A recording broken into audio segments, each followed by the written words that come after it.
Good morning, good morning, good morning again, everyone.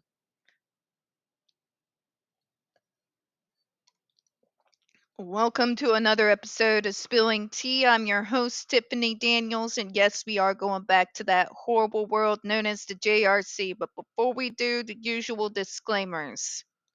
If you are unfamiliar with the Stop the Shocks campaign or the campaign against the troubled teen industry, you're going to find all the pertinent links linked up in the description box. In particular, I want you to take note of the article written by NeuroClastic, a small non for profit started by autistics for autistics. In it, they interviewed over 900 ABA professionals in regards to the behavior modification program. It is an article that the Judge Rotenberg Educational Center had so many issues with that they have threatened NeuroClastic with a defamation lawsuit. They did not remove it from the website. So, folks, read that article, share it on all your social media. You're going to see their public statement regards to the defamation lawsuit linked in there. And we also got their GoFundMe just in case the JRC sees through with their threat. First trigger warning when we discuss places like the Judge Rotenberg Educational Center and Agape Boarding School for Boys, you're going to hear vivid descriptions of and catch clips or surveillance footage of people with mental health issues and disabled people being tortured and abused. If you got young children present, please go ahead, use the headphones. Second trigger warning, this channel is marked not for kids for a reason. We use profanity on occasion and speak on dark subjects. If your child is 16 and younger and they are watching, very obviously parental supervision is advised, all right? Okay, let's go where we left off, shall we? 21 USC and 396 Section 396 ensures that once the FDA permits a device to be marketed for one use, healthcare practitioners have the flexibility to draw on their expertise to prescribe or administer the device for any condition or disease, not just to use the FDA approved, in short, to practice medicine. Oh, Jesus, Mother of God.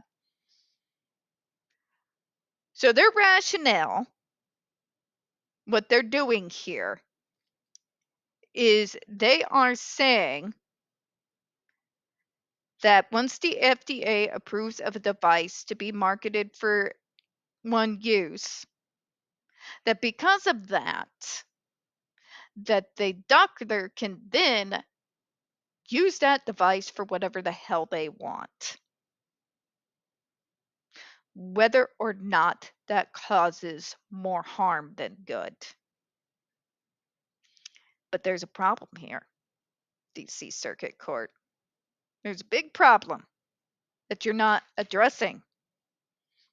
Photobombing cat photobombs.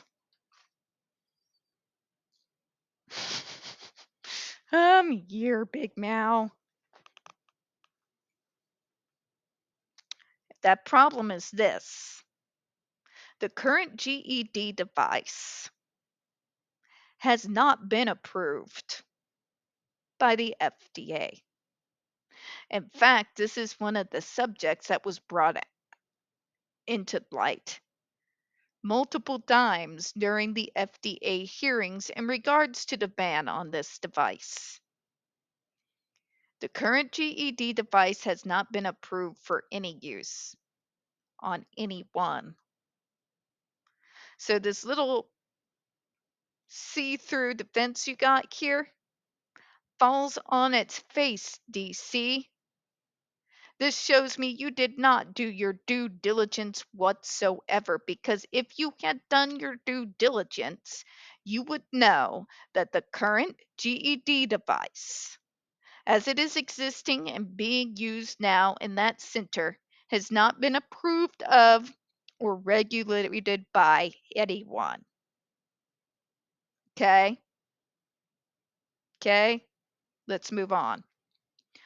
Such off-label usage of medical devices is an accepted and necessary corollary of the FDA's mission and indeed duty to regulate in this area without directly interfering with the practice of medicine. Let me say that again. DC Circuit Court.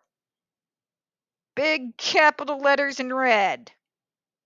The current GED device being used at the Judge Rotenberg Educational Center right now has never been approved by the FDA for any use of any kind. The device that they approved of is a retired model of the GED that they first put out in the 90s. They no longer use that device.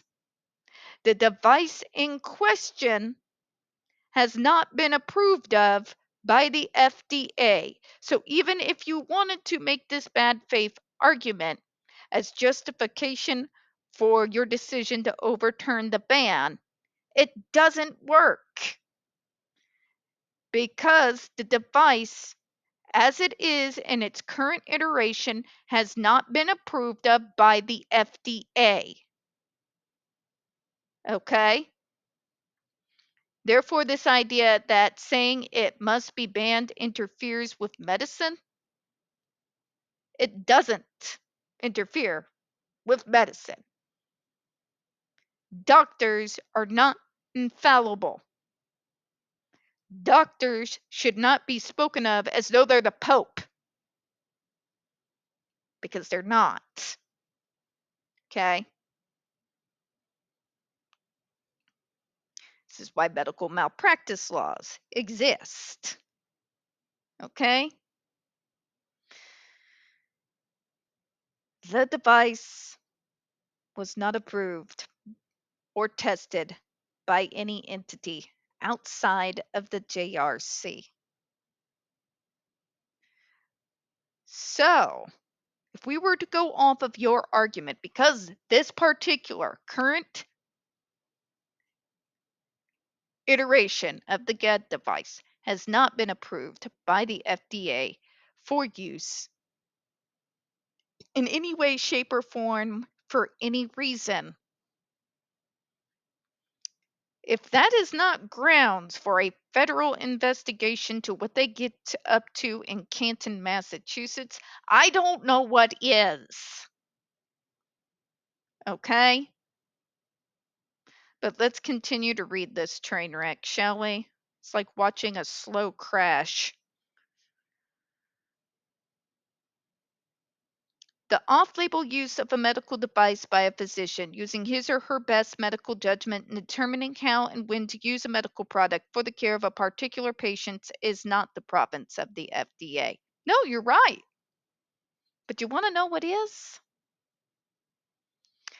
What is within their authority is to ban medical devices that give the risk of substantial harm. We have proven that the GED has done this with multiple ER records and video surveillance footage, no less.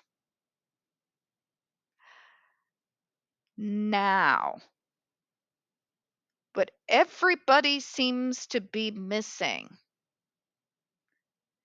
is the fact that the current GED, as it exists now, the current device that they are using right now at the Judge Rotenberg Center, has not been approved by the FDA for medical use. In fact, if you read the hearings and the papers in regards to the hearings, you will see several times the back and forth between the FDA and the JRC in regards to the current iteration of the device. To this day, as of right now, that device has still not been approved for any use whatsoever. Bye bye, see you later at all. So, this argument here, as BS as it is, cannot work here because the FDA has never given approval for the current iteration of the GED device to be used in the first place. This is what happens when you don't do your homework.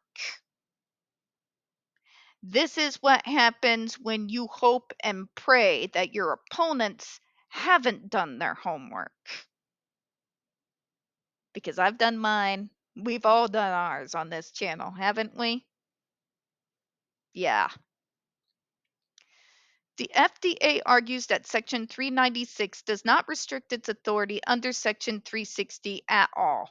It argues that the Section 396 only prohibits the FDA from limiting the authority of a practitioner to prescribe or administer a legally marketed device.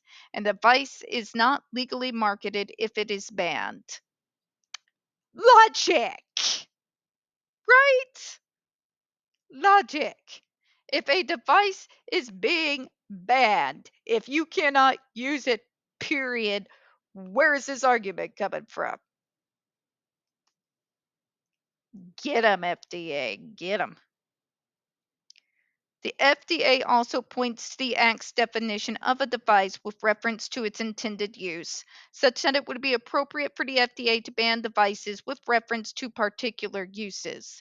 Finally, the FDA also argues that it would be peculiar construction of the statute if the statute authorizes it to ban a device completely or not approve of it in the first instance, but prohibits the FDA from using its expertise to narrowly tailor a ban to those circumstances in which a device presents a uniquely substantial risk. Again, get them. Get them. If this device is being used to torture people, and that is in fact why the device was made the way that it was, the FDA has the right to withhold approval of said item and ban its use. Point blank. Point blank.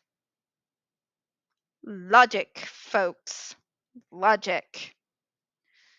The petitioners contend not only that Section 360F does not authorize use of specific banning, but also contend that the plain text of the Section 396 prohibits the FDA from banning a medical device for a particular purpose. They further argue that the section reserves the tailoring that the FDA suggests is appropriate to medical practitioners, not the FDA. Finally, they note that the FDA's construction is not appropriate because it interferes with the state's traditional authority to regulate practice of medicine. But your state is not regulating practice of medicine. That's the point. Massachusetts, the entire time this school has existed in their state, has only one time, literally one, gone up against the JRC in regards to how it treats its disabled people. One time. One. From a department of the state that is very badly funded. In fact, from departments like the one that went up against the JRC, as a person who has worked in its counterpart out here in Missouri, gets more and more millions of dollars taken out of the budget every single year. We do not have access to the unlimited, never ending funds that places like the JRC do, which is how we ended up with the 1986 consent decree. Which means the state of Massachusetts, in no way, shape, or form, are able in any way to regulate the GED device. Because if they do, the JRC will take them to court and ruin them. Okay? Your so-called safeguards do not exist. There is no safeguards for us. Do you comprehend and understand this? Good, because God.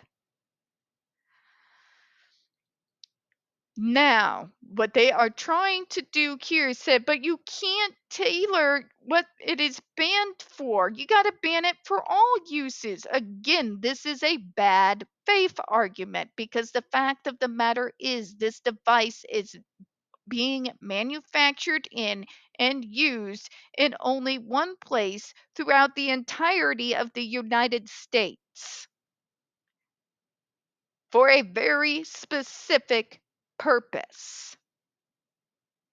The SBIS device is not the one that's up for debate here. It should have never entered into the debate in the first place other than to show the evolution of the device. That's it. That's it. That device is being used nowhere outside of the JRC, and it is being used for a very specific purpose. Therefore, the FDA is within their full authority to ban said device. And let's rewind it a little bit and remind the DC of the fact that the current iteration of the GED device has not been approved in any way, shape, or form that can be construed or even spun out of thin air for the current GED device. It has not been FDA approved. Do you understand the words coming out of my mouth right now? The current device has not been approved or regulated by the FDA. Okay? This whole argument falls on its face in light of that fact that everybody seems to forget. Okay? That is what is mind blowing here. What becomes apparent as I read through this document is that the federal courts, the DC Circuit Court of the Appeals, have no idea what's going on. They have no idea what this device is and what it does and the danger that it poses to those of us who are stuck on it. They have no idea, nor have they researched in order to find out that the current iteration of the GED has not received approval or testing, nor has it been regulated in any way, shape, or form by anyone. They are copy and pasting their arguments to defend their decision directly from the handbooks and the talking mouths of the JRC. If that doesn't completely remove your faith in our current federal courts when it comes to the protection of disabled folks, I don't know what will. We're going to go ahead and close on that, folks. We don't get very many views on this channel. The few that we do tend to get removed from time to time. So please don't forget to hit the like button, hit subscribe, and don't forget to hit the comments. I do appreciate your time. And as always, folks, we here at Spilling Tea hope you have a good one. Bye bye, everyone.